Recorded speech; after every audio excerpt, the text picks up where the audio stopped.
Apa sih bedanya HDCI sama klub-klub lain itu? Apa ada perbedaannya apa? Karena berdirinya saja dari tahun 1990, bro. Wow. Punya pengurus di seluruh Indonesia. Kalau di HDCI itu kita cukup kenal dengan nilai kebersamaan, ya, kekeluargaan, persaudaraan, seperti itu. Dan satu nilai lagi, nilai sinergisitas, seperti itu. Di nilai sinergisitas itu kita kenal ada inklusif, ada horizontal, dan ada sosial.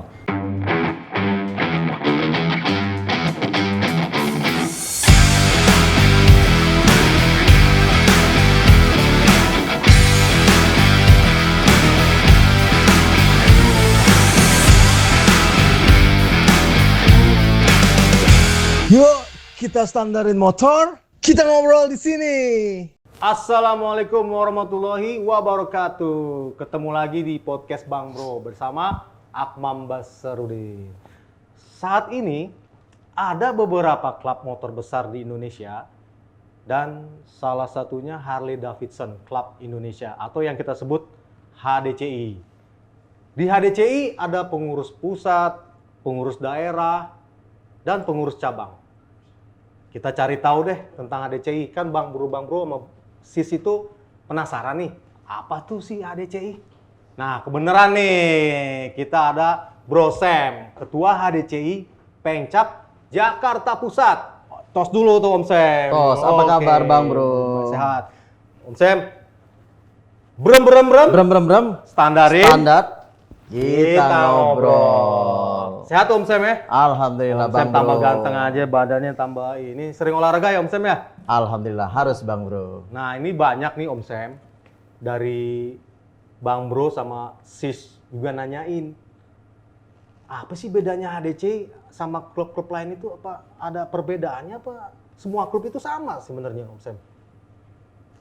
Kalau HDCI, klub motor besar Harley Davidson Indonesia, memang kalau kita lihat cukup berbeda Bang Bro dengan klub-klub lain. Salah satunya kalau kita lihat adalah bahwa HDCI ini merupakan salah satu mungkin klub tertua ya di Indonesia yang anggotanya sudah pasti sampai sekarang karena berdirinya saja dari tahun 1990, Bro. Wow, Ya, jadi sudah pasti anggotanya banyak sekali ya, para bikers seluruh Indonesia.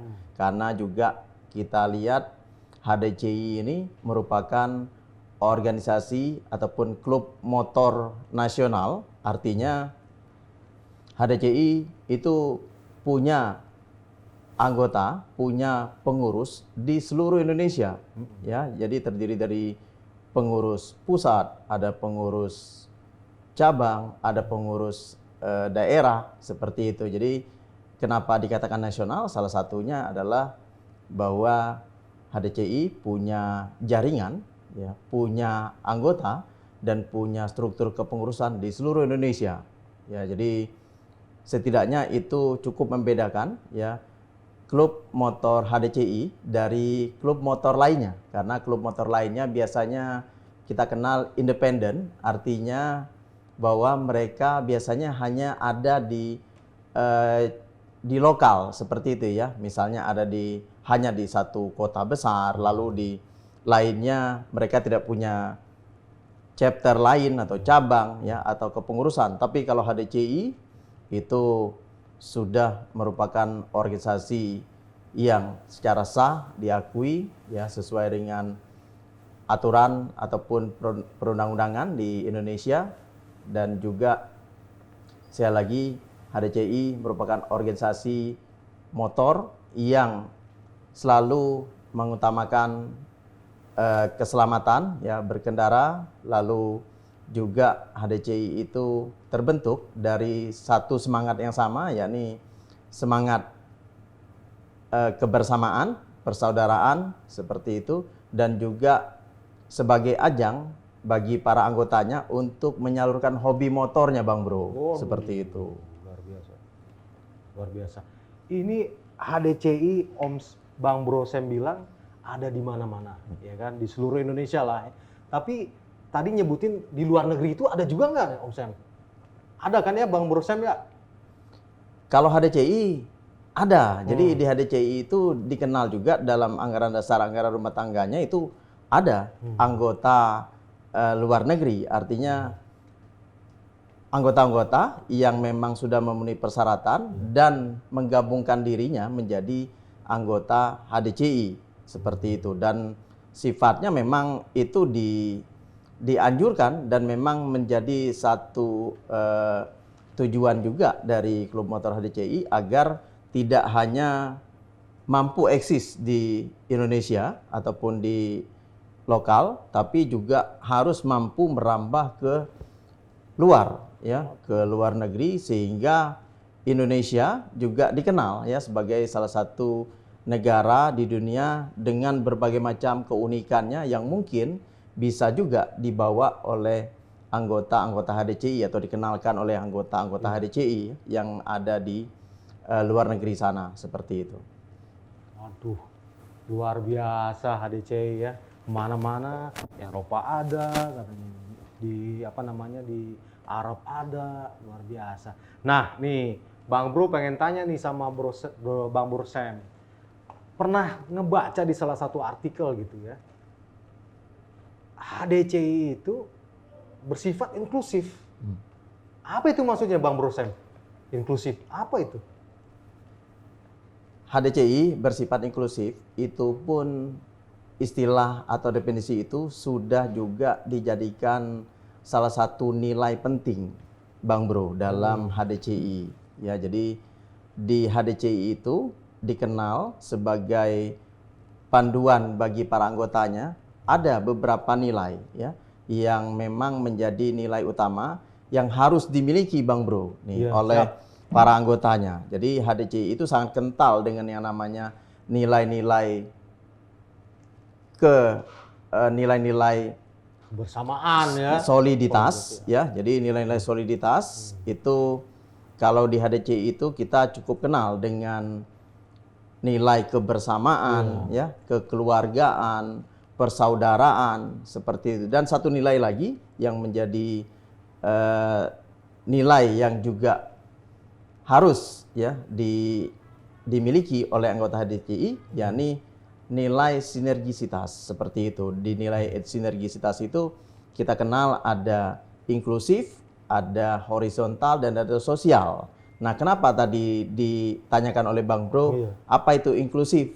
Ya, jadi inklusif ini kita menganggap bahwa anggota HDCI itu jangan sampai seperti pandangan-pandangan orang-orang ya bahwa karena anggota HDCI ini mungkin dikenal sebagai kaum yang berpunya ya seperti itu sehingga rata-rata biasanya menunjukkan sifat eksklusif. Nah, di HDCI itu ditanamkan nilai-nilai bahwa anggota HDCI itu tidak eksklusif tapi inklusif. Artinya di dalam HDCI itu memang kita merasakan bahwa kita mengakui ya kita juga toleran terhadap perbedaan-perbedaan dan latar belakang dari seluruh anggotanya. Jadi di sana dipastikan tidak ada ya unsur sara yang mengarah-mengarah ke perbedaan ataupun yang mengarah-mengarah kepada suku, agama, ras dan antar golongan dalam berorganisasinya sehingga diharapkan bahwa HDCI itu memang semuanya menjadi satu keluarga ya, menjadi satu saudara dan selalu bersama dalam setiap riding atau pada saat anggota menyalurkan hobinya Bang Bro seperti itu. Luar biasa. Bang Bro Sam luar biasa penjelasannya. Jadi istilahnya seperti Bhinneka Tunggal Ika ya, berbeda-beda tapi tetap satu jua. Betul. Jadi nggak ada tuh klub-klub eksklusif di dalam HDC, nggak ada. Semua itu sama bikers yang senang punya hobi. Nah, apa ya saya pernah dengar ini apa horizontal dan sosial itu. Apalagi sih ada kayak begituan, Bang Bro Sam. Tolong dong, Bang Bro sama Bro Sis pengen tahu gitu apaan sih? Oke, Bang Bro. Jadi kan kalau di HDCI itu kita tahu pasti anggotanya itu berbagai macam latar belakang. ya, latar belakang pendidikan yang berbeda, ya, latar belakang juga jabatan atau karir yang berbeda, latar belakang dalam tanda kutip maaf mungkin pekerjaan yang berbeda seperti itu ya. Jadi kesemuanya itu membuat akhirnya orang itu cenderung lebih menganggap dirinya dirinya individualis seperti itu. Jadi seolah-olah merasa dirinya lebih hebat ya, seolah merasa dirinya lebih dari yang lain. Tapi di HDCI ini yang dikembangkan adalah bahwa kita sama. Ya. Kita adalah istilahnya brother on road seperti itu. Jadi saat kita di organisasi, saat kita bersama ya, saat kita riding, posisi kita, jabatan kita tinggalkan ya. Jadi semuanya dalam kondisi yang sama, tidak ada yang dibeda-bedakan dalam anggota HDCI. Jadi semuanya sama seperti itu agar kita sama-sama bisa merasakan bagaimana kebahagiaan, kenyamanan dan kebersamaan dalam saat kita melakukan touring, riding seperti itu. Begitu Bang Bro. Dan satu lagi tadi kalau istilah ataupun nilai yang sosial ya, kita tahu ya bahwa kita ini makhluk sosial. Ya, makhluk sosial itu artinya apa? Ya, disarankan atau dianjurkan memang harus bermanfaat ya bagi orang lain seperti. Jadi kehidupan kita ini ya, jika kita memang mampu ya, jika kita memang ingin dirasa manfaatnya bagi orang lain, maka kita harus berjiwa sosial ya. Kita harus berbagi, dan itulah salah satu yang saya lihat menjadi kekuatan ya di HDCI ini, karena anggota-anggotanya luar biasa. Menurut saya anggota-anggotanya adalah anggota ataupun orang-orang yang sangat-sangat tinggi ya jiwa sosialnya, jiwa kepeduliannya.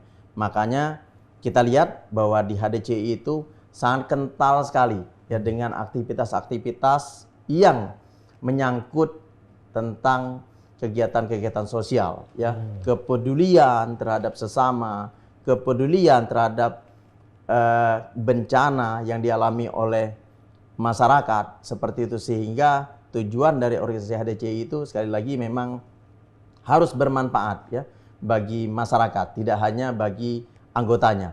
Dan itu menurut saya menjadi salah satu kekuatan di HDCI yang tadi cukup berbeda dengan organisasi klub motor lain mungkin seperti itu, karena HDCI sangat konsisten ya melakukan upaya penanaman nilai-nilai sosial itu, dan itu juga dibuktikan dalam hampir ya setiap tahunnya program kerja di HDCI itu ya, itu pasti ya dipenuhi dengan kegiatan-kegiatan yang sifatnya sosial, yang sifatnya peduli dengan lingkungan, dengan masyarakat, ataupun dengan sisi kehidupan-kehidupan yang mungkin ya suatu saat belum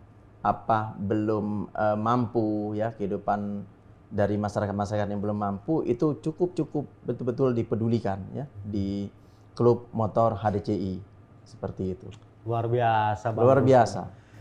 Tuh dengerin ya Bang Bro and Sis, kata Bang Bro Sam, klub Harley HDCI itu bukan klub Harley yang brutal terus ugal-ugalan, tapi ada nilai-nilai sisi baik kayak peduli sesama tadi kita dengar dari Bro Sam. Nah sekarang itu kan teori tuh Om Sam ya tentang anggota nih, teori wah kita kan bisa ngumpulin kayak bisa ngatur apa ya, itu kan teorinya. Nah sekarang nih di dalam klub HDC itu orang-orangnya beda Om Sam. Ada yang punya pabrik, ada yang punya perusahaan, ada pemimpin ini, pemimpin itu, ya kan, yang duitnya banyak, yang susah diatur. Nah sekarang ini Om Bang Bro Sam itu menjadi ketua HDCI Jakarta Pusat. Bagaimana tuh cara merangkulnya bos-bos gitu? Kalau misalkan anggota biasa aja kan yang dudukannya mohon maaf nih ya kan, biasa aja itu gampang. Nah ini gimana nih kapasitas untuk merangkulnya, caranya gimana itu Bang Bro Sam? Ini pertanyaan yang paling menarik Bang Bro. Jadi ini yang uniknya. Sekali lagi bahwa memang kalau kita lihat HDCI ini memang anggotanya pastilah ya dikenal oleh kalangan luar, itu pasti pengusaha di sana, pejabat di sana, seperti itu ya, profesional di sana, orang-orang pintar di sana anggotanya. Seperti, jadi bayangkan gitu ya, bagaimana kita ya sebagai leader bisa melid ya, bisa memanage organisasi ini dengan anggota-anggotanya, orang-orang yang dalam tanda kutip hebat-hebat tadi, seperti itu. Nah, ini memang menjadi yang menarik gitu. Jadi pengalaman saya sendiri, background saya sendiri adalah profesional, ya, profesional background saya. Jadi memang kalau di profesional, misalnya di satu perusahaan, ya, kita bilang agak berbeda, ya. Jadi penanganannya, bagaimana cara memimpinnya. Kalau di perusahaan, karena misalnya kita adalah leader, cara memimpinnya bisa mudah, hanya dengan misalnya sebuah perintah, sebuah tulisan, sebuah SK, pasti ya tim di bawah kita akan ikut. Karena bisa jadi mereka terpaksa ngikut karena saya bawahan, mereka terpaksa ngikut misalnya karena merasa mereka adalah bagian ya bekerja dari perusahaan kita, sehingga menurut saya memang mereka dengan mudah bisa ikut. Tapi berbeda ya kenyataannya dengan bagaimana memimpin organisasi HDCI ya, khususnya tadi yang dengan anggota yang berbagai macam latar belakang kehidupan, berbagai macam latar belakang pendidikan, seperti itu ya. Nah, menariknya kebetulan saya juga adalah pengurus juga organisasi ya, di organisasi profesional, dan saya cukup terbiasa seperti itu ya, bagaimana memanage dalam kutip para bos ini seperti itu.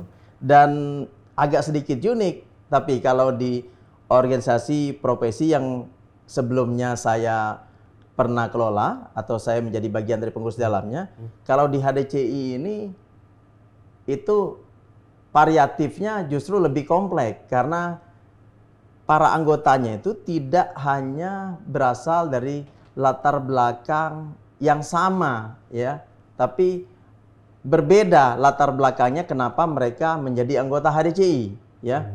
Kalau di organisasi saya itu misalnya kenapa mereka ikut di organisasi, karena kesamaan tujuan seperti itu ya. Hanya ada satu kesamaan tujuannya, artinya karena kebetulan misalnya kita adalah pengusaha salah satu sektor seperti itu, sektor A misalnya, sehingga kita bergabung di organisasi ataupun asosiasi sektor industri itu.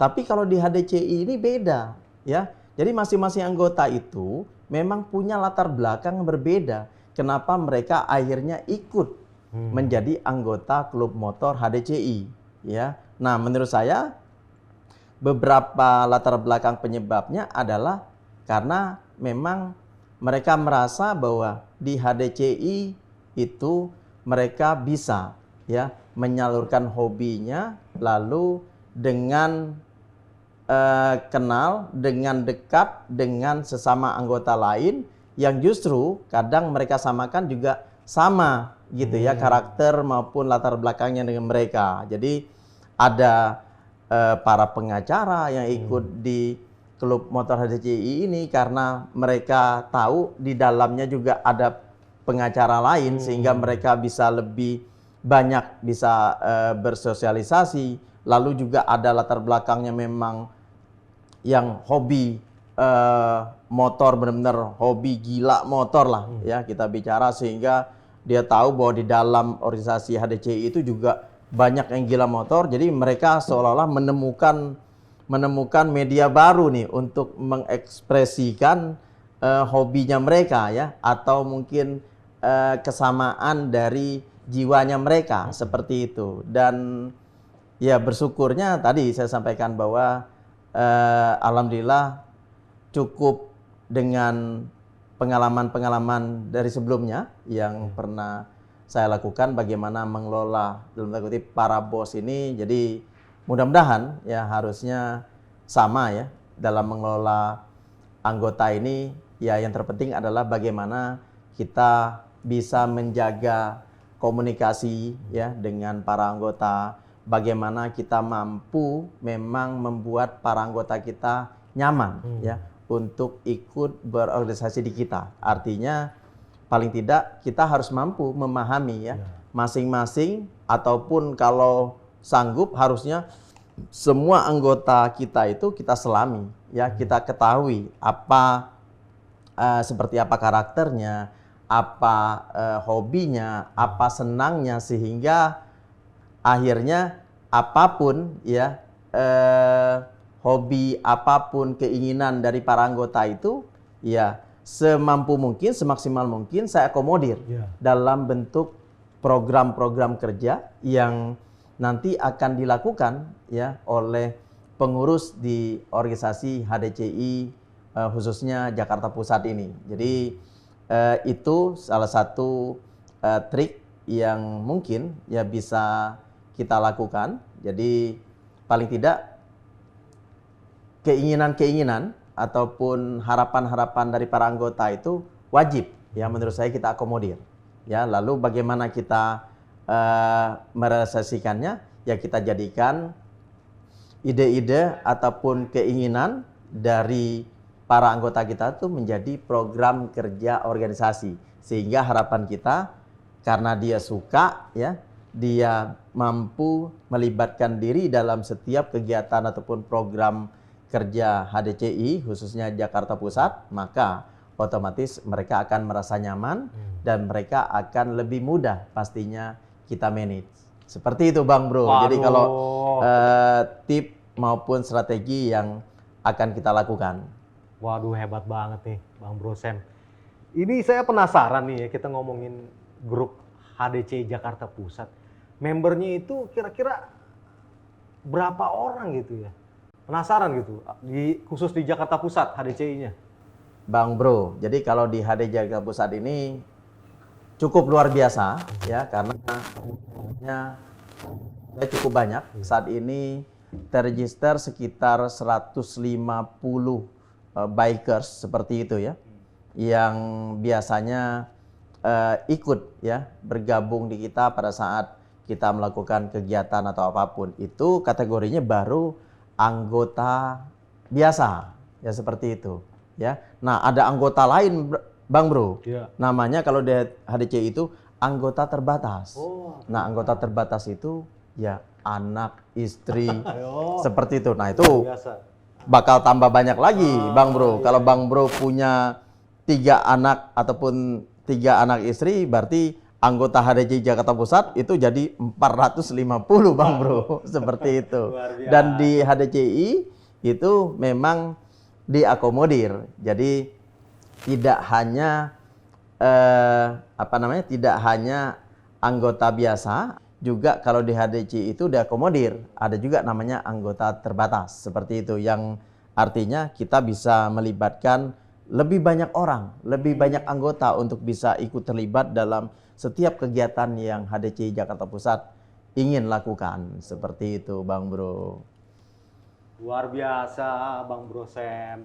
Jadi selain ada anggota tetapnya itu, ada anggota yang terbatas ya? Betul Bang Bro. Jadi bisa keluarga.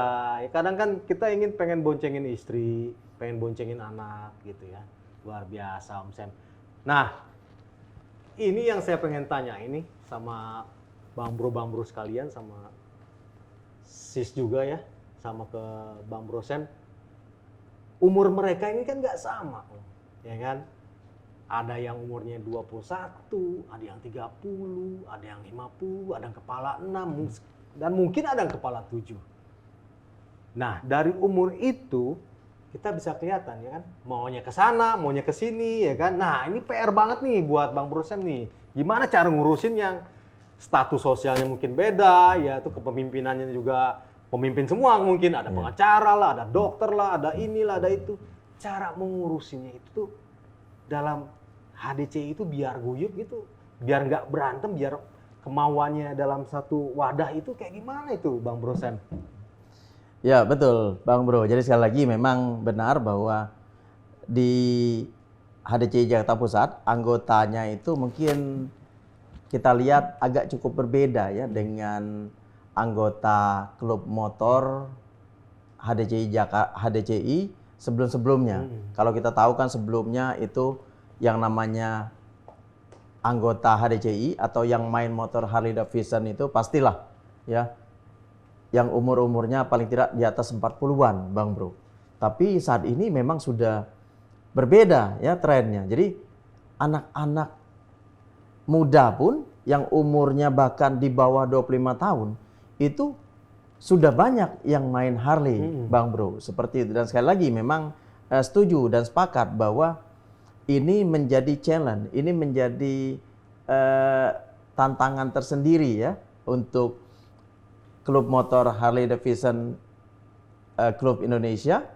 Bagaimana caranya adalah untuk menyesuaikan ya anggota yang sebenarnya menurut saya sangat-sangat perlu ya diedukasi, sangat-sangat perlu diberikan pemahaman tentang berkendara berorganisasi di HDCI Jakarta Pusat. Nah, ini memang menjadi tantangan tersendiri ya karena kita tahu bahwa dalam mengemudi atau dalam bermotor itu memang setidaknya dipengaruhi ya oleh psikis, oleh mental dari pengendaranya. Seperti jadi pasti sudah tercipta kesan yang sudah lazim kalau yang namanya anak muda itu sangat-sangat kental dengan rasa dan sifat emosionalnya yang mungkin sulit mereka kendalikan di jalan. Nah, untuk itu biasanya yang cukup unik juga menurut saya kalau di HDCI itu setiap anggotanya itu wajib, Bang Bro, untuk diberikan pemahaman maupun pembelajaran atau edukasi namanya terkait yang namanya safety riding, seperti itu. Jadi di safety riding itu tidak hanya diajarkan bagaimana para pengendara atau bikers itu mengendalikan motornya, tapi juga diajarkan juga, diberikan juga teknik atau pemahaman ya bagaimana pengendara itu juga mampu mengendalikan emosinya, seperti itu. Jadi menurut saya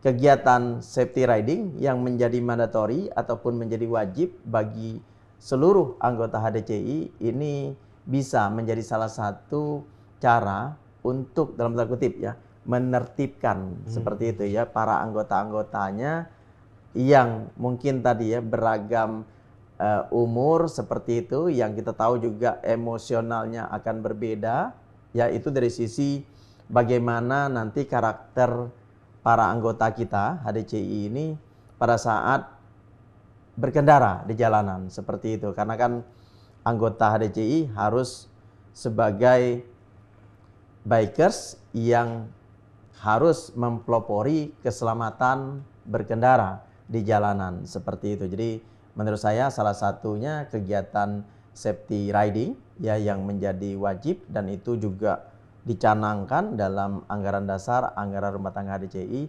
menjadi satu agenda yang baik seperti itu ya. Dan kembali lagi untuk hal lainnya memang juga inilah menariknya dari pengelolaan ataupun organisasi dari HDCI Jakarta Pusat yang khususnya yang tadi dengan berbagai macam latar belakang dan juga tadi berbagai macam usia ya. Nah, di sana kan pasti campur aduk nih Bang Bro. Seperti itu ya, setiap kali kita riding misalnya campur aduk tuh pesertanya kan nggak bisa kita batasi Bang Bro. Ya kita nggak bisa bikin misalnya riding pesertanya khusus untuk 40 tahun ke atas, nggak bisa Bang Bro. Ya, jadi kan karena ini anggota kita semua, jadi makanya pada saat kita riding itulah kita biasanya lakukan ya usaha-usaha untuk bagaimana menciptakan kebersamaan ya bagi para anggota. Jadi yang muda menghargai, menghormati yang tua atau lebih senior. Lalu yang lebih senior, lebih tua berusaha merangkul yang muda. Semuanya menganggap bahwa kita semua bersaudara ya, brother on the road seperti itu. Jadi satu aspal. Salam satu aspal. Iya, gitu, begitu Bang Bro. Ini Bang Bro Sam. Bang Bro mau tanya nih sama Bang Bro Sam. bagaimana tuh caranya untuk identik yang ugal-ugalan itu semua itu menjadi yang santun gitu. Gimana cara itu merupakan hal terberat tuh, karena orang udah ngejas aja tuh, Harley paling ngebut-ngebut nih, nggak ini nih, nggak itu nih, apalah macam-macam dah tanda kutip. Nah, gimana tuh cara merubah image dari orang-orang itu, Bang Bro Sen?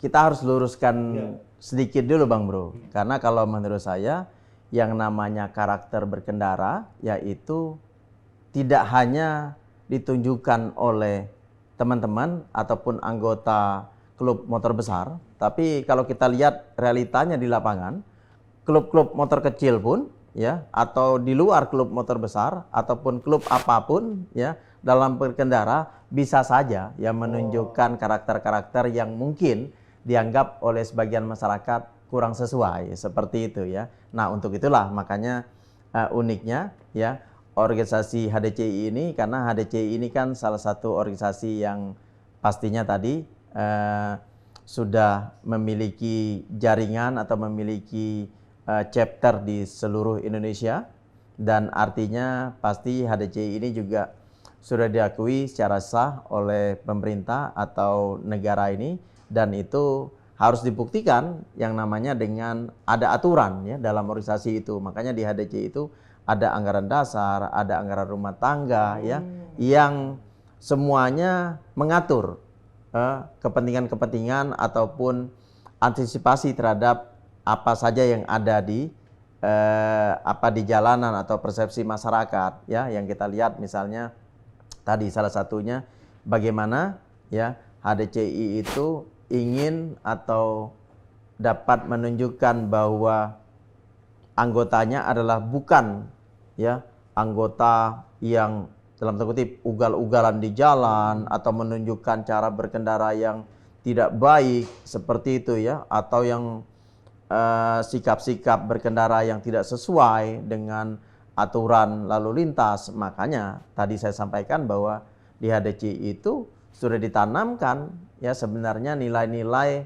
untuk mengutamakan atau memperhatikan hal-hal tersebut ya. Salah satunya tadi disampaikan ada yang namanya nilai-nilai yang harus ditanamkan ya, nilai-nilai tadi, nilai-nilai soliditas, nilai-nilai sinergisitas seperti itu. Jadi yang kita kenal yang harus ditunjukkan adalah ya tadi tidak eksklusif ya, tidak menganggap orang lain itu berbeda dengan kita yang mungkin menganggap kastanya lebih tinggi seperti itu. Jadi sifatnya semua bermasyarakat ya, mampu membuktikan jati dirinya sebagai anggota masyarakat yang baik ya. Dan tadi bagaimana cara berkendaranya juga sebenarnya sudah diatur ya dalam safety riding ataupun dalam anggaran dasar anggaran rumah tangga, sehingga seharusnya itu mampu ya membuat anggota HDCI Jakarta Pusat memang menjadi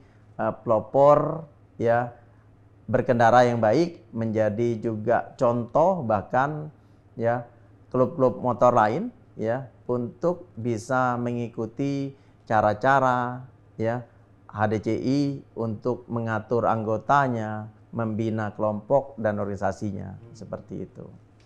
Mantap Om Sang.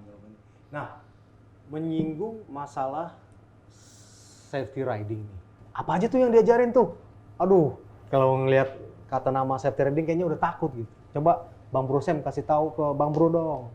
Nah, ini dia nih Bang Bro. Ya, satu yang harus memang anggota HDCI ataupun pengendara Harley itu kuasai dan paling tidak ketahui gitu ya. Jadi di dalam mengendarai Harley Davidson ya, kan Bang Bro tahu Bang Bro, Harley Davidson itu yang paling ringan saja ya, beratnya itu nggak kurang dari 400 kilo Bang Bro. Wah, ya kan? 400 kilo. 400 kilo itu Bang Bro.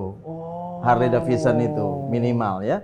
Nah, kalau kita coba analogkan dengan motor lain, misalnya motor kecil itu, motor bebek itu istilahnya, itu hanya sekitar 100 kilo Bang Bro. Stop. Motor bebek kan motor kecil nih. Ya kan, kalau jatuh bisa bangun lagi, bangunin. Nah, Apa safety riding nanti bisa ngajarin tuh cara bangunin motor sendirian? Gimana tuh Bang Bro Sam? Nggak ada orang, teman udah pada nggak ada. Bangunin motornya gimana? Apa itu diajarin di safety riding? Di safety riding diajarin Bang Bro. Waduh. Ya. Tapi kalau cara bangunin motor Harley itu memang ada berbagai macam triknya, Bang Bro. Jadi ada yang pakai teori, ya. Ada juga yang pakai trik, Bang Bro. Ya, jadi kalau yang pakai teori itu memang diajarkan di safety riding. Ya, jadi menariknya kayak misalnya Bang Bro sih kalau saya lihat postur tubuhnya besar, mungkin ya karena suka fitness ya, jadi ngangkat motor besar itu juga belum tentu juga ya. Belum tentu bisa belum ya. tentu bisa. Kalau nggak tahu tekniknya. Kalau nggak tahu tekniknya. Gitu, Tapi gitu. kalau kita tahu tekniknya, ya bikers mungkin yang dengan berat badan sekitar 50 sampai 60 kilo saja, itu bisa Bang Bro ngangkat gitu? motor Waduh. Harley Davidson Bayangin yang ya, beratnya biker beratnya itu 60 kilo, tapi ngangkat motor yang 300, 400 kilo. Kalau nggak ada tekniknya mana bisa gitu ya. Makanya, nggak, Bang Bro Sam? makanya itu pentingnya safety riding ya. Jadi di sana diajarkan banyak hal Bang Bro, seperti itu ya, untuk mengangkat sepeda motor kita yang bisa jadi pada saat kita berkendara atau pada saat kita berhenti nggak sengaja oleh karena sesuatu atau oleh karena mungkin kita nggak kuat nahan karena tadi kan Iya. motor itu berat sekali, jadi bisa jadi jatuh ataupun rebah.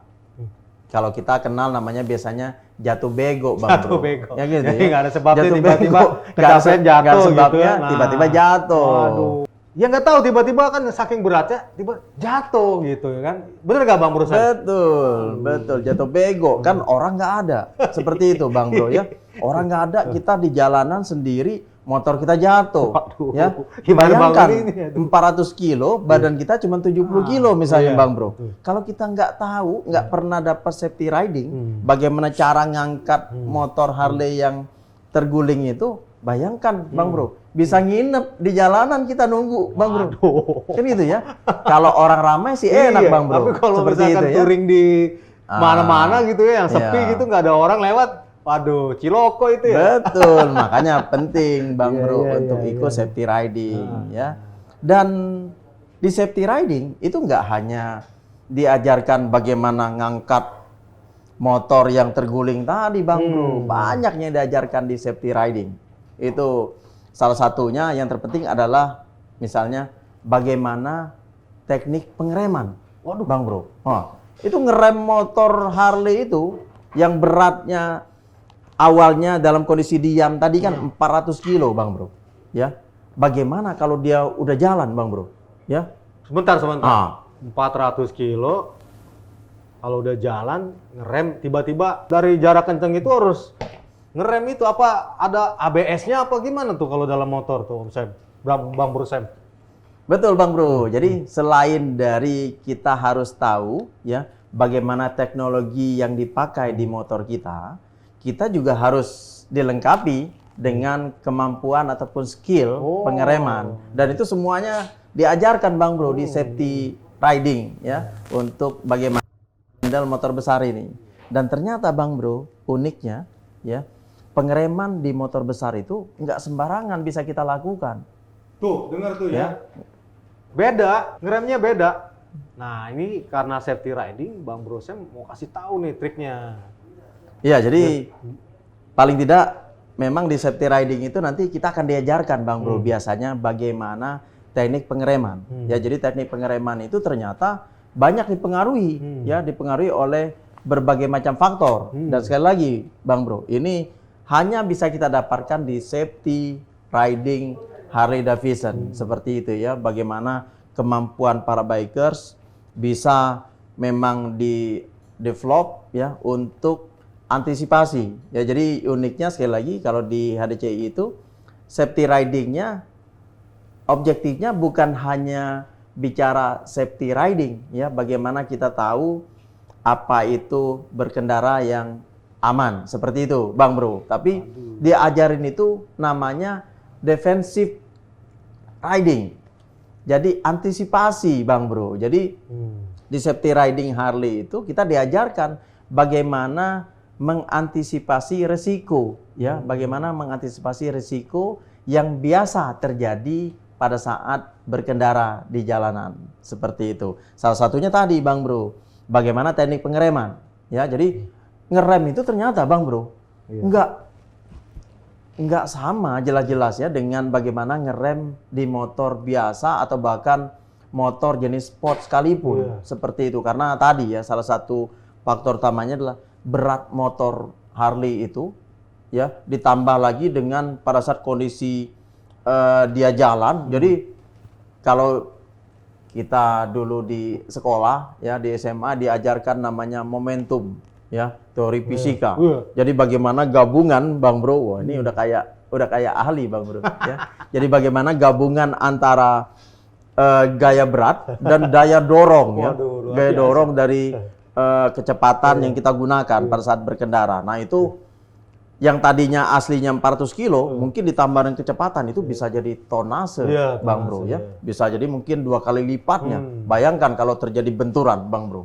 Ya siapa yang bisa bayangkan ya, berkendara di motor besar kalau kita nggak mengetahui bagaimana teknik pengereman. Dan teknik pengereman itu ternyata ada strategi-strateginya, ada cara-caranya. Jadi kapan kita harus lakukan pengereman, dengan cara apa ya, rem mana yang kita pakai. Karena kan kalau Harley itu masih manual sekali Bang Bro. Jadi ada rem depan, ada rem belakang ya, yang ditaruh di kaki Bang Bro. Beda kalau mobil kan, kalau mobil cuma satu, ya remnya cuma satu seperti itu. Tapi kalau motor Harley mungkin sama dengan motor-motor kecil lainnya juga ya, remnya ada 2, ada rem depan, ada rem belakang. Nah di Harley Davidson itu harus benar-benar dipahami kapan kita menggunakan rem depan, kapan kita gunakan rem belakang. Nah itu ada diajarkan Bang Bro. Waduh, ya. Nah, tuh jadi lihat kan tuh. menarik sekali tuh. Kata ya, jadi Bang nggak Bro, sembarangan bener. pakai rem itu. Ya, dan dipakainya pun kita harus tahu juga bagaimana ngerem di kondisi jalan yang licin, bagaimana ngerem di kondisi jalan yang gravel seperti itu ya, yang banyak batu-batuan. Lalu kapan kita lakukan pengereman? Apakah misalnya di tikungan kita boleh ngerem? Nah, itu penasaran. Bang Bro. Semuanya ya, jadi kan? itu diajarin di safety riding semuanya. Berarti di safety riding. Ada teorinya, ada prakteknya gitu ya? Ada prakteknya. Di safety riding ya? Ada prakteknya. Waduh, Bang Bro jadi kepo nih ya. Kalau saya lihat nih motor-motor gede, ngebut-ngebut, nggak pernah pelan. Emang Harley itu nggak bisa lambat apa? Orang, gebut. Itu gebut banget itu orang itu. Waduh, gimana tuh Bang Bro jawabnya tuh? Bang Bro Sam? Bang Bro, saya info sedikit Bang Bro ya. Sedikit aja nih. Iya, boleh. Buat info. Harley Davidson itu cc mesinnya Bang Bro itu 1800 cc. 1800 cc. Tuh, dengerin tuh Bang Bro. 1800 cc. Terus gimana? 1800 cc. Artinya cc mesin Harley itu sudah sebesar mobil.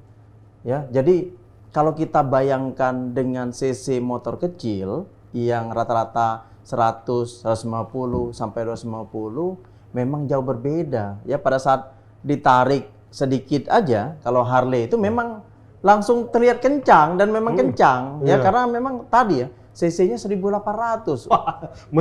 Mesinnya aja nih kebayang nih ya. Mesinnya aja udah segede. Ini kayaknya knalpotnya kayak begini nih. Knalpot Bang Bro. Gimana mau pelan ya Bang Bro Sam ya? Jadi bukannya niat dari pengendaranya ingin cepat-cepat, tapi memang karakter motornya seperti itu.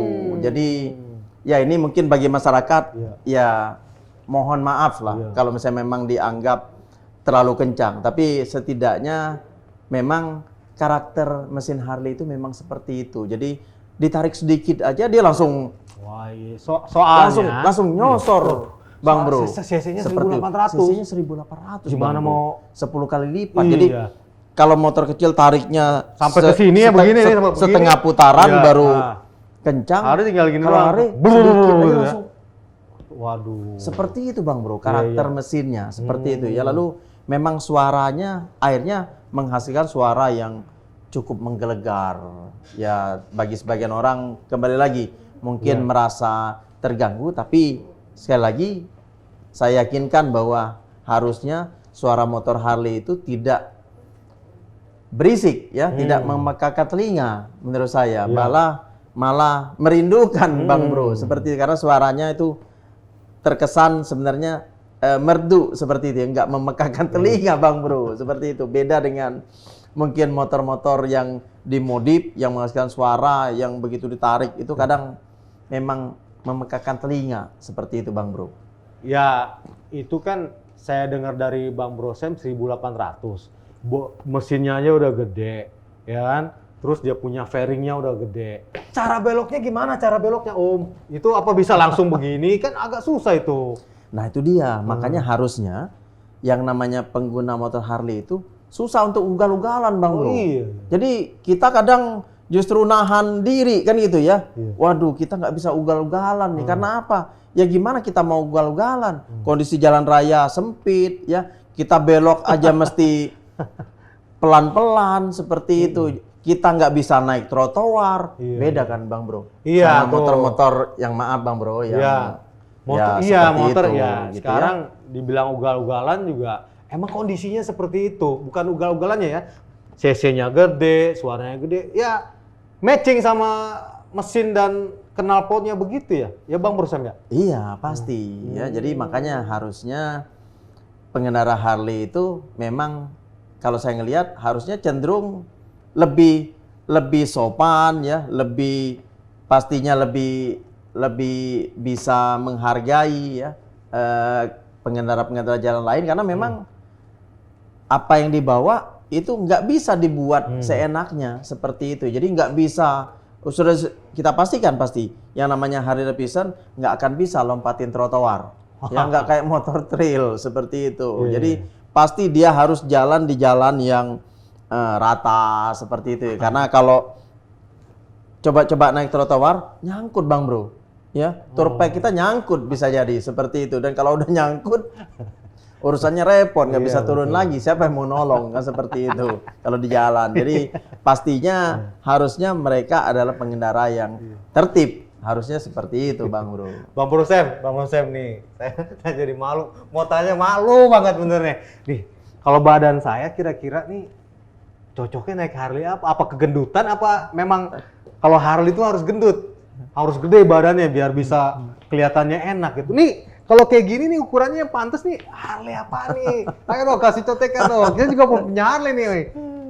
Kayak gimana nih Bang Bro Sam? Ini jangan sampai nanti mengelabui mindset atau pikiran anak-anak Harley Bang Bro. Jadi kembali lagi untuk menggunakan kendaraan Harley itu bukan hanya tergantung pada berat badan seperti itu. Jadi berat badan kadang nggak berpengaruh. Yang paling penting itu adalah bagaimana tadi ya teknik mengendalikan Harley-nya seperti itu Bang Bro. Jadi kalau kita memang sudah paham mengendalikan Harley kita, mau kita pakai tipe apapun, dari mulai tipe sport sampai tipe touringnya, harusnya tidak masalah Bang Bro.